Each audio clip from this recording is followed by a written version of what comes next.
Okay, we're out in the garage, kind of doing the next steps here. So the next steps for the engine case, now that we have all the bearings installed, is to put in some of the bearing retention clips and then start installing all the rubber seals that keep oil from leaking out of the engine. So all the little rubber circular seals that keep the oil inside the engine case. So one seal at a time, we'll figure out how it's supposed to be installed. They have depth measurements, depth guides. I've got the book here telling me how to do all that. So it's going to be a slow, meticulous process. Once all the seals are installed, I'm probably looking at, I've got this set of engine oil seals from Tusk. I've got some OEM seals, which I'll have to look up their part numbers because I know I ordered them for specific applications. These are kind of some of the smaller ones that weren't available through the pre-made package. We got a set of hot rod seals that came with the crankcase bearings, which I'll be installing those probably first. So that's what we're going to do next, bearing retention clips and then seals. One thing I want to mention about the bearing retention clips is I already figured out where they all go. There's only 2 of them right now. There will be a third one that holds in a seal on the exterior of the case. And the manual calls for a specific type of heat-resistant thread lock. So I didn't know this. I went over to my shelf where I have my thread lock, and I have, let me go grab it. I have some Loctite 271 heavy duty, and then, oop, almost dropped it. I've got some, you can't really see that either, but that's some blue thread lock there. Anyway, that's a 242. I went on a Loctite's website, and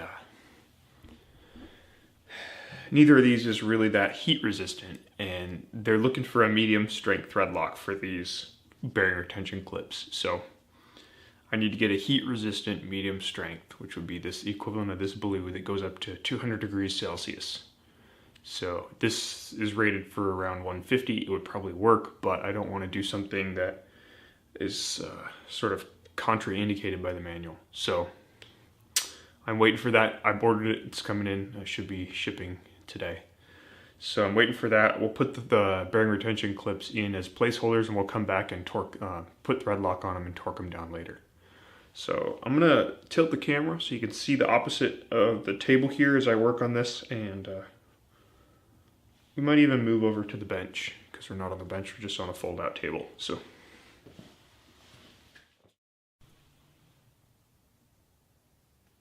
okay, so this is the first bearing retention clip. It looks like it's 2 pieces, but they're stuck together. I think they're kind of welded or molded together.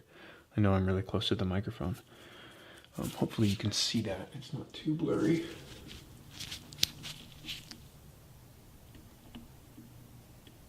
There you go. I took a wire brush and knocked off any of the thread lock that was on there. And then this liquid you're seeing is actually just a little bit of engine oil. I actually dropped engine oil into all the little bearings. They all turn freely, and I just wanted to keep them from rusting, so I put some engine oil, kind of lubed them all up. So the way this sits is, let me refocus here. This sits just like that. Kind of, this lip accommodates this lip here. And this little tab goes up against this little sort of protruding, wow, you cannot see that. Let me zoom in a little. So it goes up against this little tab goes up against this bit here. So I'm just gonna drop that in there, kind of get it to seat. Should kind of click and fall in. There we go. These have like giant Phillips heads, so I'm using the biggest Phillips I've got. And again, I'm just putting these in here as a placeholder for now. I'm going to be pulling them out and putting some thread lock on them and then torquing them. They call for some really light torque, like 10 inch-pounds or something like that. So that's that bearing retention clip. Let me get the other half of the engine case in here. This one I already installed. So it's got slightly different screws. Again, I clean them off. I have this little steel brush here, steel bristle brush that I knock thread lock off the threads. This one is a little more interesting in that, I'll pull it out and I'll show you what I mean.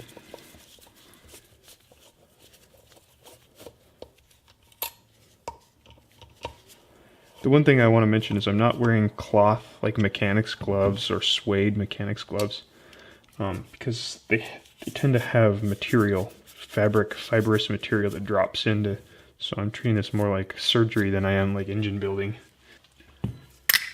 Come on, you can do it. There we go. So there's an edge here that's square, and then these edges here are sort of rounded or radiused. So the square edges go down towards the bearing. You can tell because of this, well, first off the marks, but also the manual says that. There's only one way this can go in there properly. It can't go in there, you know, this direction, right? That's not correct. So it can only go in this one way. As long as you keep the radius edges up, you're good to go. So we're gonna drop the retention clip in there. Again, we're putting it in place until we get the thread lock delivered.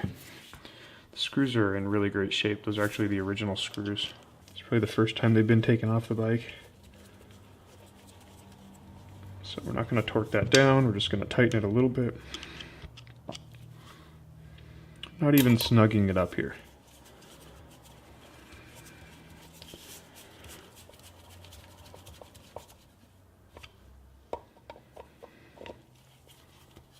There we go. Now there is one more retention clip and it goes out here after we've put on the seal. It goes there and it reaches out and it holds on the rubber seal. So there's a rubber seal that drops into here. And if I can show you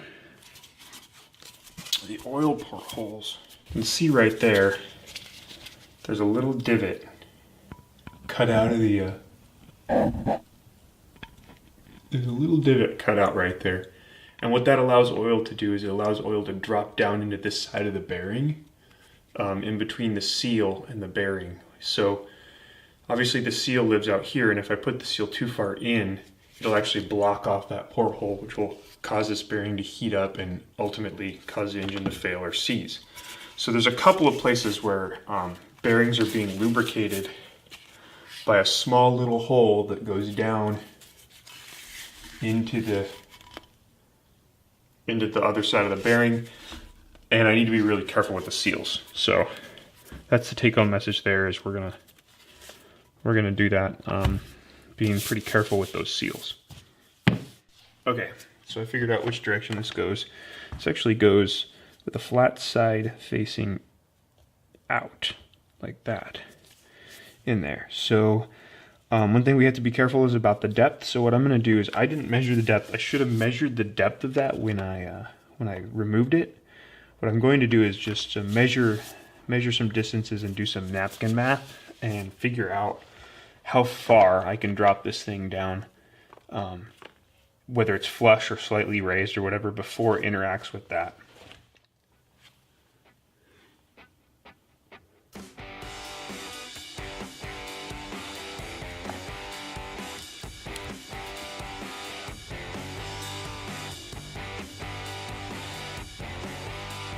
.8 coming up to 6.8 millimeters.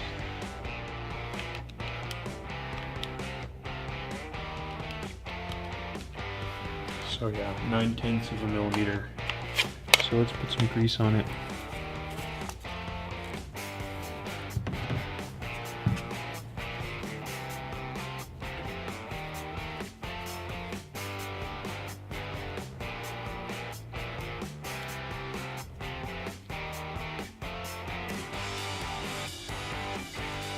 And the best way the manual said to do this was to just get a bearing driver set. Okay, so I've got the bearing driver on there. It's actually a bearing race and seal driver. Just going to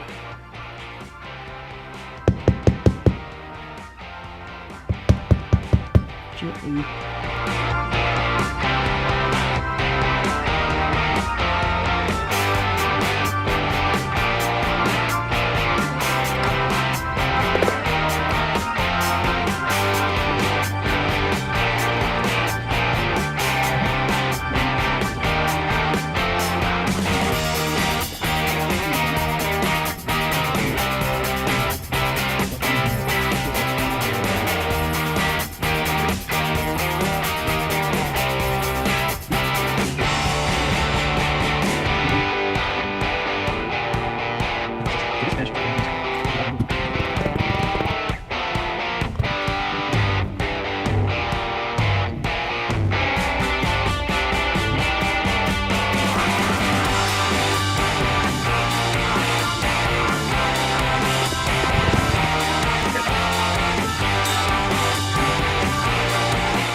1.24. So that's as close as we're gonna get. That's dang close. I mean, less than a couple tenths of a millimeter all the way around.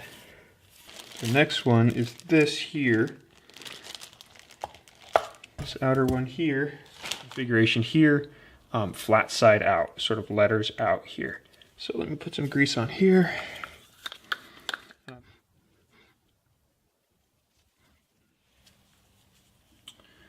So that's greased up, and it goes in there. Find out, I guess.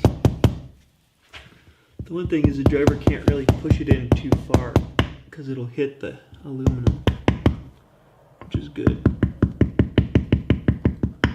Yeah, it'll get stopped by the aluminum.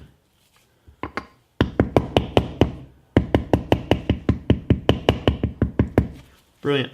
There it is. Perfecto. Perfecto. Very nice. I'm a little confused. Oh, there's a collar that goes. I've seen that the bearing diameter, the inner bearing diameter is smaller than the seal. And I was like, how is that possible? The seal should be... Anyway, I think there's a collar that goes there. Now there's a seal that goes here. It's one of these ones here. Potentially that one. Let's measure it. I guess we gotta come on.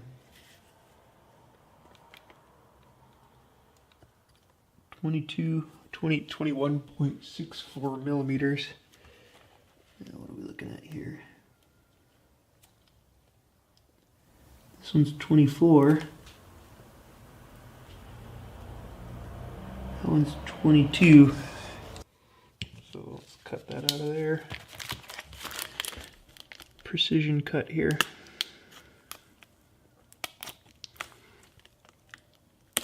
They have these little backings that you can blast out, but I kind of like it that way, easier.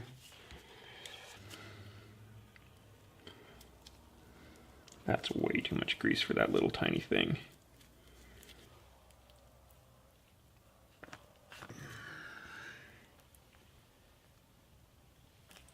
This is one of those cases where I actually feel like I need the bearing driver.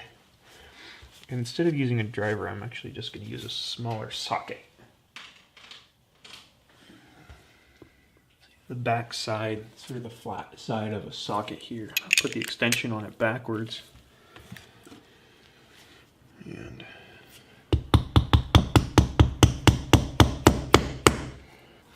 there we go, seal installed. Boom. This engine case half is almost done. There's a very small seal right here we have to do next, and then we'll be done with this side. And that should just drop right in there flush.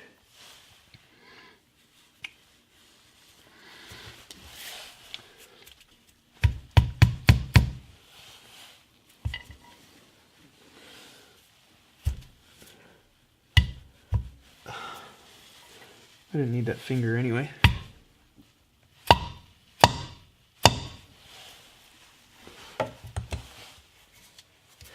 There we go. Alright, so this half of the engine case has all of its seals.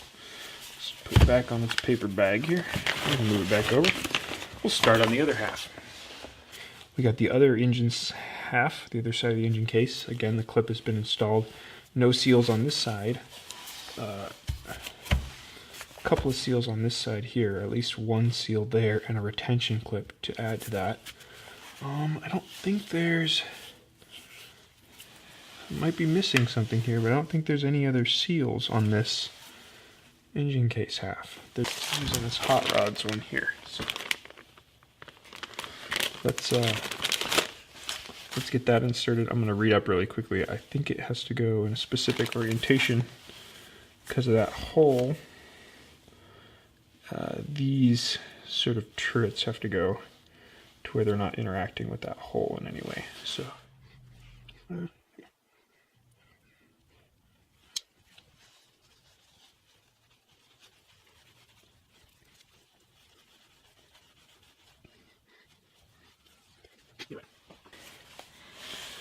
we gotta go like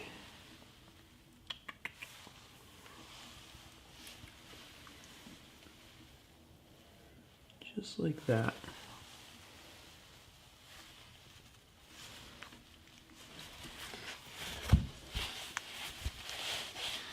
And now we need to drive it.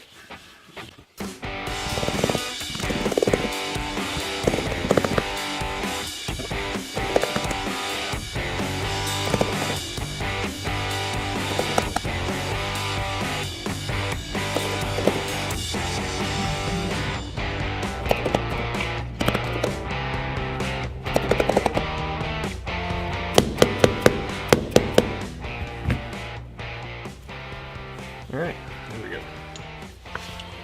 So now there's actually a retention clip that lives here, so I gotta go find that thing. Okay, so the clip that goes here, there's actually more going on than just a little clip. There's this crankshaft collar. Wipe it down, get it a little bit cleaner here. So, and then I might throw a little bit of grease on the outside of it.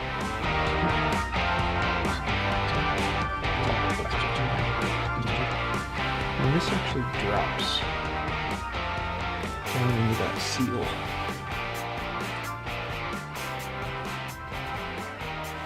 Just like that. Now I have this little clip that holds the seal like that. Goes that way. It's odd. Anyway, I need to clean off the threads here and clean up this bit. So I'm gonna get some cleaning material for that.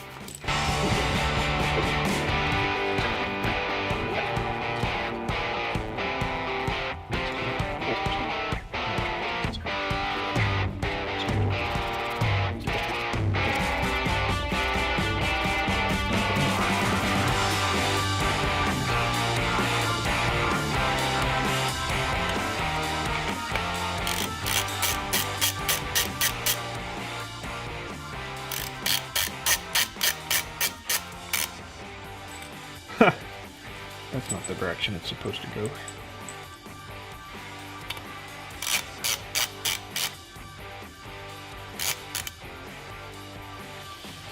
So there we go, that seals in. I want to get out the next piece where I have to install some seals and stay on track with installing seals and getting that all finished up. So let me go get the next piece here. Let's get this out of the way.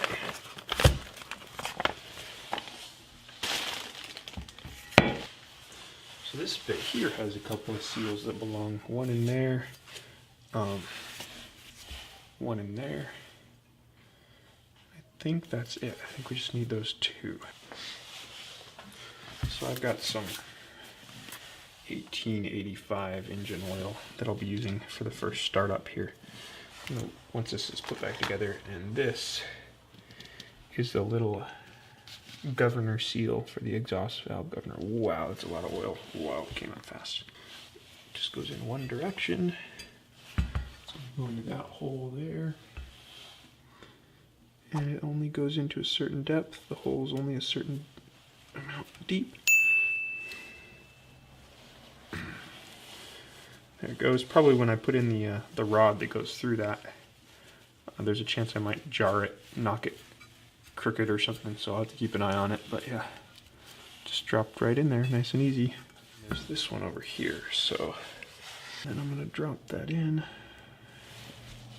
I even use a little pointer here to get it lined up really carefully. I'll get a driver out. What size driver smashes you? Hammer. Gentle taps is what I'm going for. Tap, tap, taparoo. So, get her straight. That is not straight at all. Now we're going to switch over to the socket. What is this? 15/16. Somebody out there is mad at me. It's a Japanese bike. I'm not using metric sockets on everything, including driving the seals with metric sockets.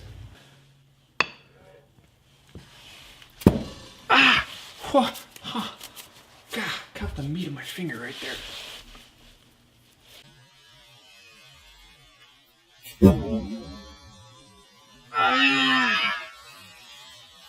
Oh.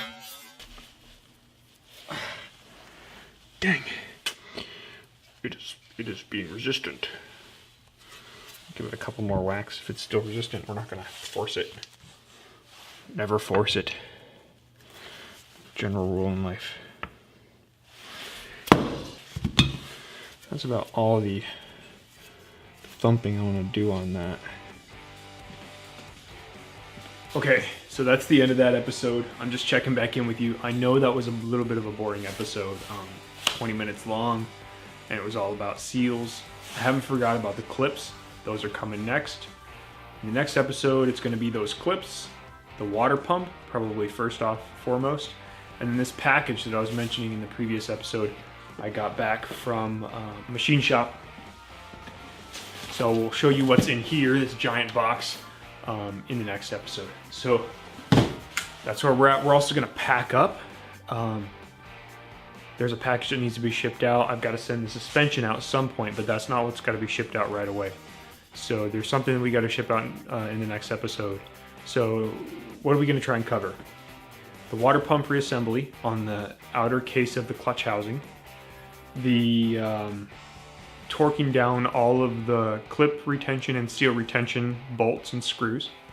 And we're gonna open up that awesome package. Hopefully everything in there is good to go. And then we're gonna actually ship out the next component for the motor. So I'm getting some machine shops involved in making sure everything's squared away here before I really begin reassembly. If everything goes really well, we'll get through all of that. And if everything goes exceptionally well, we may even start on the transmission. We have to disassemble the transmission, inspect, and then lubricate all that, put it back together before we put it back in the engine case aft. So stay with it, we'll get done, we'll get there. This is a big, long job, and it requires a lot of time and effort. Thanks for watching. Part 4 should be coming up shortly.